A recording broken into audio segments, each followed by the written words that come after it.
ऐसे कैंडिडेट को क्यों टिकट दी जो मर्डर के केस इतने हैं उनके खिलाफ? छोड़िए ना, आप किसको किसको बताइएगा। रीतलाल को नहीं दिख रहा है आपको?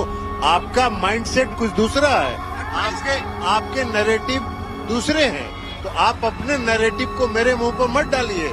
रीतलाल आपको बता रहे हैं ना, जाके पूछिए ना। सुनिए ना दोस्तों, पत्रकार ने सिंपल ही सवाल पूछा कि आप उस आदमी को टिकट क्यों दिए थे जो कि अपराधी थे।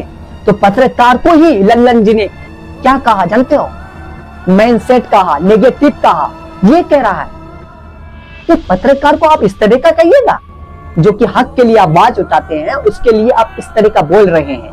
रीतलाल यादव क्या है? स्वतंत्रता सेनानी है। जो मारा गया जी नहीं, दुलारी यादव जो मारा गया जी नहीं। पहले आप ये बताइए ना, जिसको तेजस्वी यादव जी ने दानापुर से टिकट दिया वो स्वतंत्रता सेनानी है? आपकी नजर में हो सकता है, इसलिए कि मुझको पता है आपका नैरेटिव अलग है। बहुत बहुत धन्यवाद। आप मुझे इनके बारे में बताइए चलिए। ना। अनंत सिंह का आपको जो समझ में आता है प्रचार करिए। अनंत सिंह को किस चलिए। तरह से आप देखते हैं? आपका नैरेटिव यानी अब सवाल भी पूछना गुनहगार हो जाते हैं? बताइए, सवाल पूछे तो गुनहगार कह रहे हैं, यानी मैन सेट कह रहे हैं। मैन सेट हो गया ना, ये कह रहे हैं। अरे लल्लन जी आप बताइए, अनंत सिंह क्या साफ सुथरा आदमी है? बताइए, हाल ही में दुलाल जी को गोली मारकर हत्या कर दिया, साफ सुथरा आदमी निकला।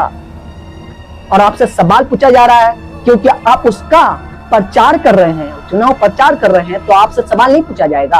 और आप जब आपसे सवाल पूछा जा रहा है तो आप इस तरह का बोल रहे हैं। बताइए दोस्तों, मुकामा का अब इस तरह का हालात हो चुके हैं। सवाल भी पूछे तो नेगेटिव माइंडसेट कहा जाएगा। क्या बोले आप? चल छोड़ो दिए।